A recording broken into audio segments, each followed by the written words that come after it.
Good day everyone. I just want to welcome you first sa ating third important topic sa pag-uusapan about international business and trade. And last video presentation nga, we discussed the different political and legal systems and how it affect the business transactions of different businesses in global market. We also discussed how the government intervene in foreign trading, most specifically in regulating our administrative processes that might contribute to the business growth. And this time, we will take a closer look of how global business is greatly affected by two key factors, the culture and ethics, and most individual hear about culture and business and think about protocol immediately, a list of do's and don'ts by different countries. So culture actually refers to how and why we think and function in the broadest sense, no? And it encompasses all kinds of things such as how we eat, paano ba tayo manamit, paano tayo magtrabaho, how we think, or paano tayo nakikipag-communicate, and how we interact. So bago tayo pumunta sa discussion ng ating main course today, let me present to you first the learning outcomes and course outline. For this video presentation, you as a student can be able to identify the differences between culture, values, customs, and language. You can be able to demonstrate awareness about the cultural differences and how it affects the international business. You can be able also to explain the different cultural factors need to consider in international trading, and of course identify the different cultural groups that may also impact international transactions. For our course outline, we will center our discussion about the following. Number one, what is culture, values, customs, and language? And then pag-uusapan din natin ano ba ang ibig sabihin ng cultural differences. And of course, paano nakakaapekto sa international business itong tinatawag nating cultural differences na to. And we will also tackle about different cultural group that may also impact international transactions. But before that, I just want also to share with you today one influential quotation from Mahatma Gandhi. He said, "Our ability to reach unity in diversity will be the beauty at the test of our civilization." The significance of this quotation is very interesting because it also refers to the daily lives of people all over the world based on the variety of geographical, cultural, and religious groups that distinguish one individual from another. Mahatma Gandhi signifies the relationship between how people see and treat each other. This is really important because he points out that everyone should love each other and work together. There must be an understanding and, of course, agreement. Today, we will learn how different culture around the globe will contribute a huge impact not only to the business interactions of various nations but also to our civilization. So because of this quotation, I just want to say that all of you na kahit magkakaiba man tayo ng kaugalian, ng lahing pinanggalingan, ng paniniwala, or kahit magkakaiba man tayo ng mga nakasanayan na always remember that we need each other and we each and everyone for us to be united despite of our cultural differences. You know what? Community comprising language, faith, food, social practices, music and arts, and other are some of the characteristics and awareness of the specific group of people. And every time we will talk about these things, we will see some variances. So mayroon tayong makikita ang mga pagkakaiba-iba. So these things are also belongs to cultural dynamics. Pero mas maintindihan natin ang pag-uusapan natin hanggang sa dulo ng video presentation na to kung iintindihin natin or babalikan natin ang ano bang ibig sabihin ng culture, values, customs, and language. So unahin nating i-discuss or pag-usapan ang culture. When we say culture, it is the characteristics and knowledge of a particular group of people, encompassing language, religion, social habits, music, and arts. So according nga sa Center for Advanced Research on Language Acquisitions, culture explains as common patterns of attitude and experiences, cognitive structures, and socialization. It can also be seen as the formation of a group of identity fostered by social behaviors that are unique to the group. Then I would like to highlight the last term. Ang sabi, social behaviors that are unique to the group. So it means that every single part of the world has a diverse culture.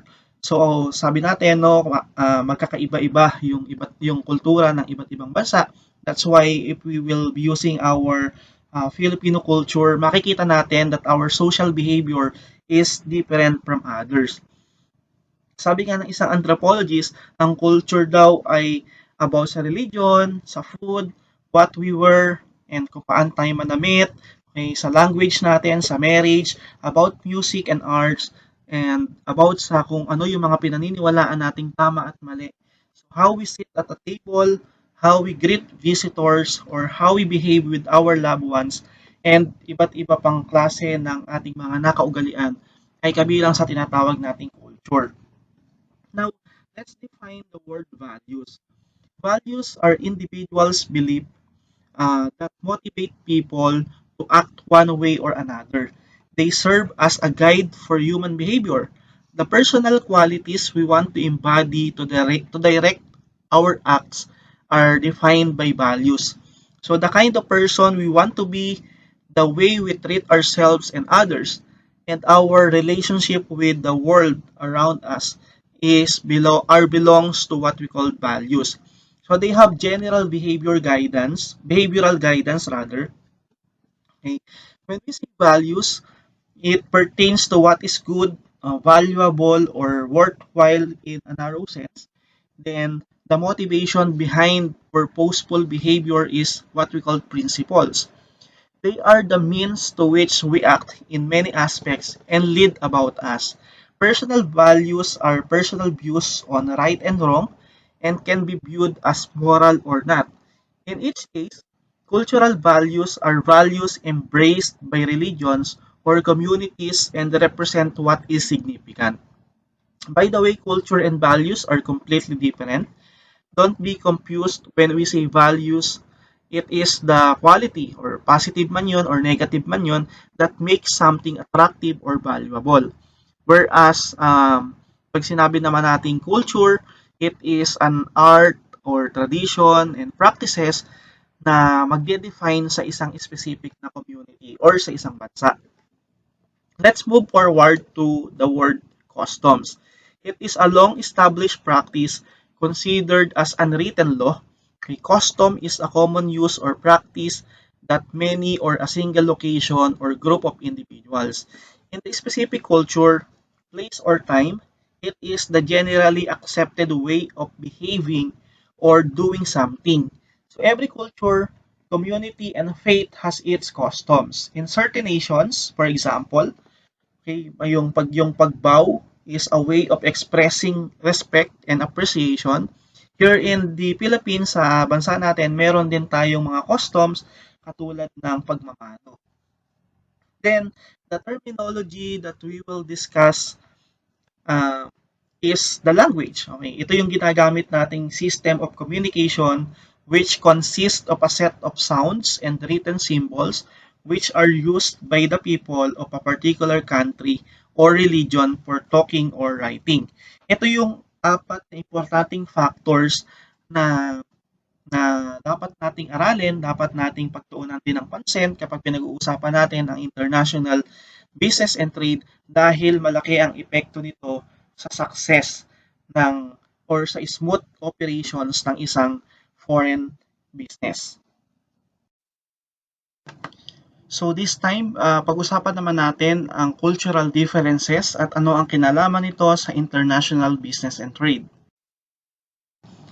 Okay, so the multiple views, attitudes, language, traditions, and praises considered special to members of a particular ethnicity race, or national origin are cultural differences.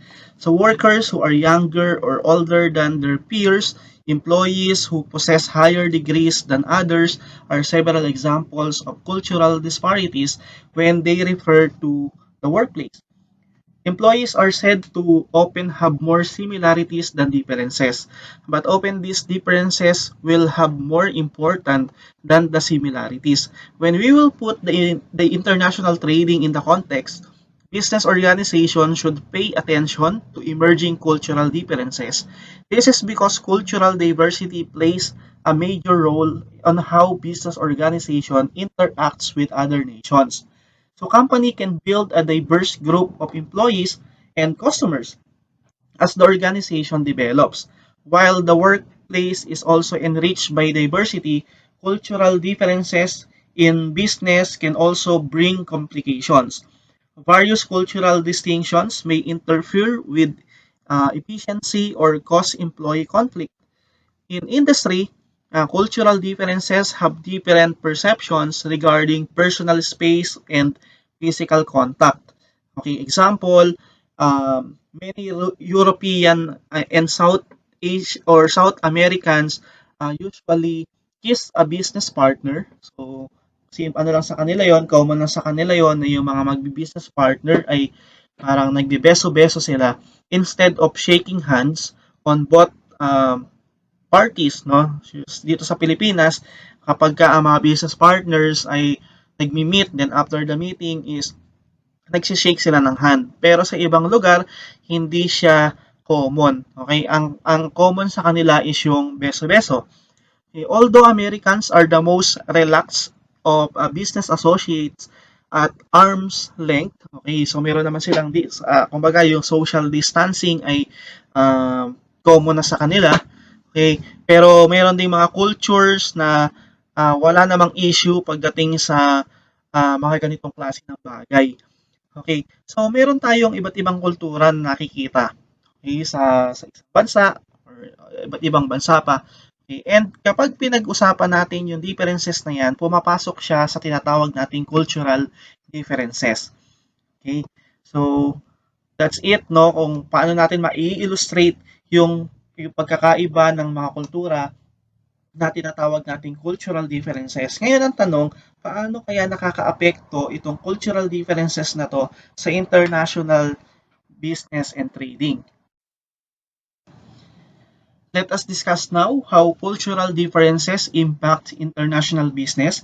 As business continue to grow across boundaries, small and large companies are becoming more open to the global marketplace. Similarly, global and cross-cultural teams are becoming increasingly popular, meaning organizations will benefit from an increasingly diverse knowledge base and new informative approaches to business issues. Global organizations, however, along with the advantages of insights and knowledge, often face possible roadblocks when it comes to cultural and international business. Unahin natin na i-discuss ang communication. Paano nga ba naapektuhan ng cultural differences ang international business in terms of communication? For the success of any business venture, good communication is important, but it is especially critical when there is a real risk of your message being lost in translation. English is a not unilateral language of business in many foreign countries or companies. But more than just the language you speak, the most important things is how you express your message. For example, while the Finns can value decisiveness and clarity in their communication, practitioners from India may be more ambiguous and complex. In addition, while fluent English can give you a global professional boost, it can be equally crucial in international business to understand the importance of indirect non-verbal communication between cultures. Sa example na binigay natin, may iba't ibang bansa na ang business transactions ay naapektuhan due to our differences in communication. Filipino people have a competitive advantage over other nations in terms of communication because we can be able not just only to speak international language, but we also know how to express its message. Okay, the second one is in terms of workplace etiquette. Different approaches to professional communication from around the world are only one of the endless variations in workplace norms. For example, when communicating with colleagues and business associates from various countries, the formality of the name is a major consideration. Do they choose titles and surnames, or are they appropriate on a first name basis? So although it can differ across organizations, Asian nations such as Philippines, China, and Singapore prefer to use Mr. or Miss formal surname. Although Americans and Canadians prefer to use first names. Di ba napapansin natin yung mga Americans or yung mga Canadians mas prefer nila na yung kanilang nanay or yung mga grandparents nila ay tinatawag lang nila sa first name. Pero dito sa atin, hindi siya okay. Kapag tinawag natin yung nanay natin or yung tatay natin or yung lolo at lola natin sa first name nila, ang dating sa kultura natin noon is medyo bastos po yun. Okay? Wala tayong galang or hindi tayo nagbibigay ng respeto.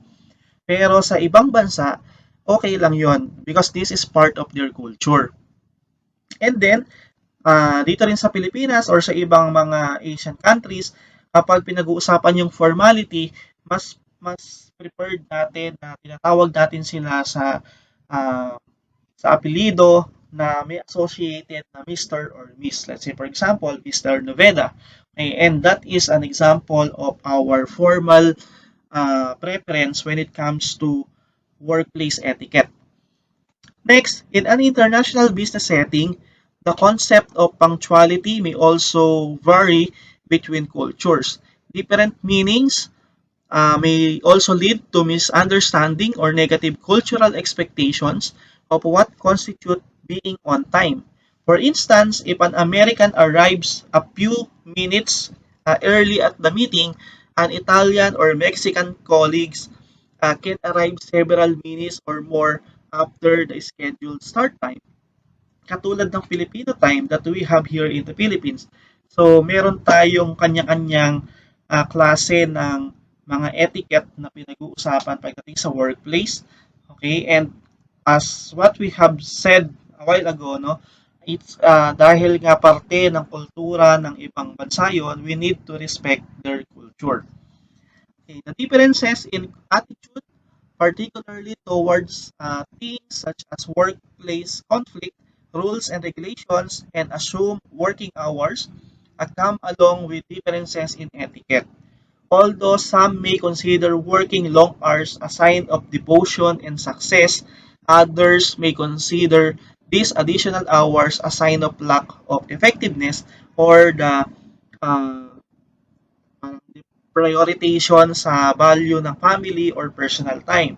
Okay, so magkakaiba tayo ng perception para nga yung sinasabi ng ibang scholars that yung daw letter E ay iba ang ating perception sa kanila. May nakakabasa nun or may nakakaintindi nun as number 3. Pero sa iba naman, it's letter E. Okay, so magkakaiba tayo ng perception. It means katulad din ng pagkakaiba-iba natin ng kultura. Okay, the last one is the organizational hierarchy. When we say organizational hierarchy and attitudes to leadership positions may differ widely across cultures as well. Okay, cultural expectations will determine whether or not those in intermediate or middle management roles feel comfortable speaking up at meetings, challenging senior decisions or expressing a different opinion. Kalimitan, we are so much afraid to talk to or to express our ideas, lalo na kung ang kaharap natin ay ang mga boss ng isang company. So this illustration is one of the impacts of cultural differences in international business. moving forward, let us discuss naman ang iba't ibang cultural factors na kinakailangan nating i-consider in international trading. So the following are the cultural factors that we need to consider in international trading. So unahin nating pag-usapan ang material culture. This includes technical products used by the majority of the population, okay, personal transportations, including automobile ownership, and the availability of electricity, natural gas, telephone, internet, and wireless communications resources. And ang tanong is, why is it important to consider them? Of course, these material cultures are one of the most common tangible things na kinakailangan ng business kapag papasok tayo sa isang international trading. Then next on the list is the cultural preferences. Okay, for goods, foods, products, or food quality standards, and even brands, each foreign market would have varying preferences. Okay, there may also be distinct cultural significance in the meaning of forms, colors, and iconic features. In order to decide whether goods are appropriate for a market or whether they can be adapted for greater commercial success. These cultural variations have to be taken into consideration. For example, for the North American market, yung Fanta soda is an orange flavored. Then the Coca-Cola Company, which manufactures Fanta, has however adapted the flavoring to take into account a cultural taste preferences for some markets. In Botswana, Fanta is peach flavored. In France, it tastes passion fruit. And in Japan, it is flavored to look like flowers. Pero sa Pilipinas, this drink is also an orange flavor katulad ng familiar sa atin na Tropicana. Okay, so napapansin natin yung kung paano ba yung factors na to ay kinakailangan natin i-consider kasi it create a lot of adjustments kapag pinag-uusapan na natin yung kultura ng iba't ibang bansa. Ay katulad ng ginawa ng Coca-Cola. Although isa lang yung kanilang goal, which is to provide the satisfaction in terms of um, soft drinks, pero iba-iba yung kinakalabasan ng kanilang product line because of the cultural factors considerations. Then another one is language.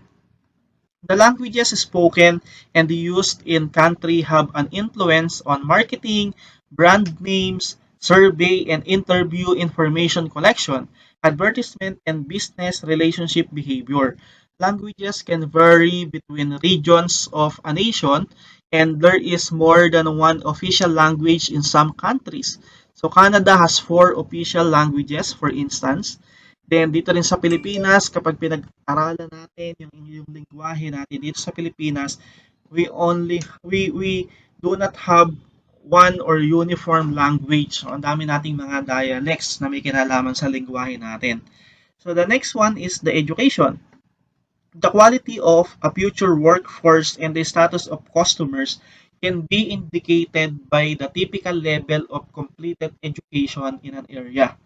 Okay, ethics and values are also considered on international trading. This can have an effect, particularly when carried out from within another country. Okay, on international business, it is, however, necessary for researchers to note that not anyone in the target markets hold the same ethics and values. They depend on status, place, ethnicity, and religion at all times. And the last culture factor need to consider in international trading is the social organization.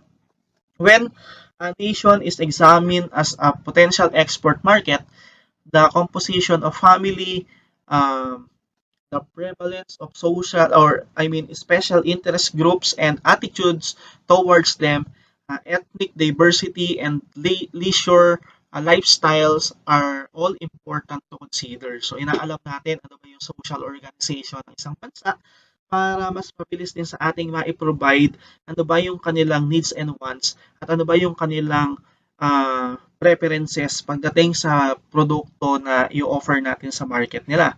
And all of these things are the cultural factors na talagang kinakailangang i-consider pagdating sa international trading. Moving forward, I want to reiterate this quotation. Human beings draw close to one another by their common nature, but habits and customs keep them apart. We claim that we are geographically isolated from others, but that we all live on this world is our most common existence.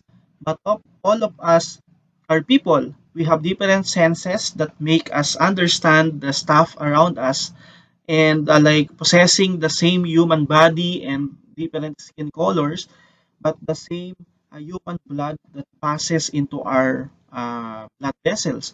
I believe that it is the traditions and practices that keep us distinct from everyone else. Religion is one of the example. So the practices and customs we have are greatly affected by the religion we have.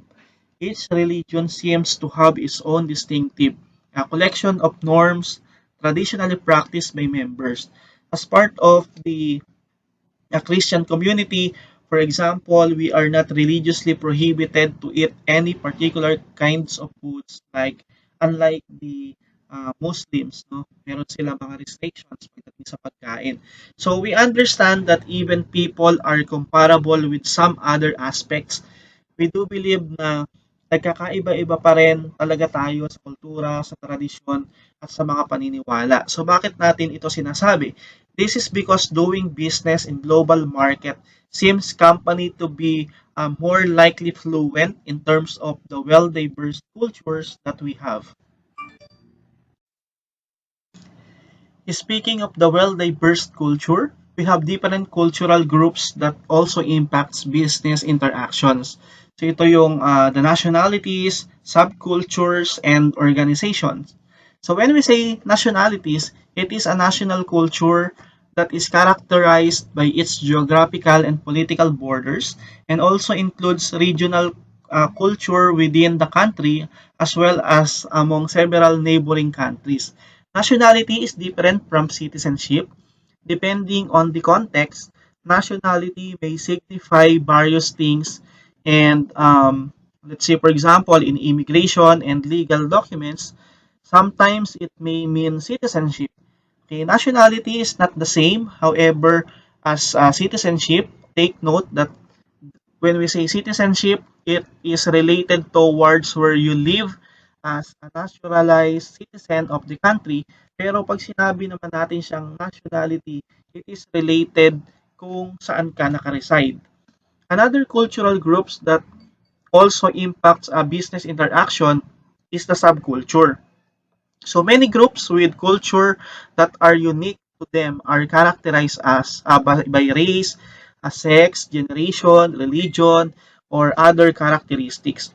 So with the society, subculture is a community that varies from the general consensus. They have a special collection of ideals and convictions that are not generally compatible with the broader society. Some of the examples of subcultures are bikers. Okay, mayroon tayong LGBT community and the military brats. So, yan yung halimbawa ng mga uh, cultural groups na nakabilang sa tinatawag nating subculture. Then the last cultural group is the organizations. And we all know naman that each company has its own culture in the workplace.